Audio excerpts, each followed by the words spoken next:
ধর্মীয় পরিচয়ের কারণে এবার ভারতে সংখ্যালঘু সম্প্রদায়ের পুলিশের উপর আক্রমণ শুরু হয়েছে। মধ্যপ্রদেশের ভোপালের রানী কমলাপতি রেল স্টেশনে, পুরনো নাম হাবিবগঞ্জ স্টেশন, রেলওয়ে পুলিশের এক পোশাকধারী কর্মীর উপরে হামলা হয়েছে। ফিনান্সিয়াল এক্সপ্রেস ইন্ডিয়া টুডে পুলিশের সূত্রকে উদ্ধৃত করে ভারতীয় গণমাধ্যম ফিনান্সিয়াল এক্সপ্রেস জানিয়েছে, 3 জন তরুণ একজন রেলওয়ে পুলিশ কনস্টেবলের উপর হামলা চালিয়েছেন। ওই তরুণেরা তার ইউনিফর্ম ছিঁড়ে ফেলেছেন। তরুণেরা তাকে গালিগালাজ এবং আপত্তিকর ধর্মীয় মন্তব্য করেন। ওই পুলিশ সদস্যের নাম নজর দৌলত খান।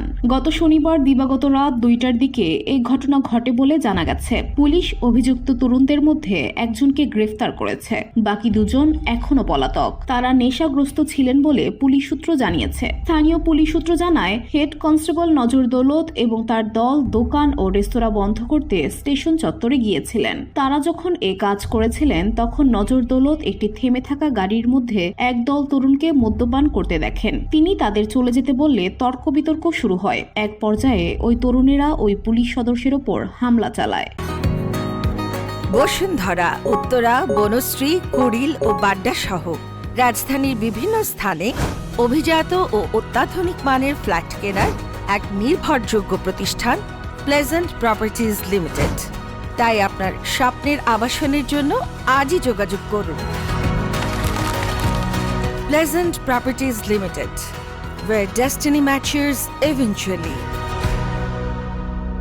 রোববার ঘটনার একটি ভিডিও ভারতের সামাজিক যোগাযোগ মাধ্যমে ছড়িয়ে পড়েছে। এই ভিডিও পুলিশের কাছেও স্বাভাবিকভাবে পৌঁছায়। ভিডিওতে দেখা যাচ্ছে, তরুণেরা শুধু নজর দৌলতকে মারধরই করেননি, তার ধর্ম উল্লেখ করে অবমাননাকর মন্তব্য করেছেন।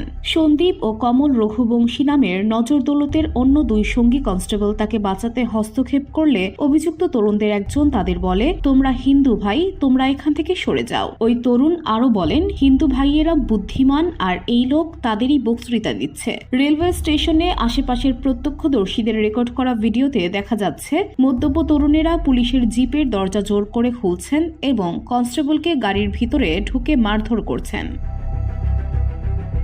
সম্প্রতি বিশেষ করে পবিত্র রমজান মাস থেকে এখন পর্যন্ত মুসলিম সমাজের উপরে ভারতের বিভিন্ন জায়গায় হামলা হয়েছে।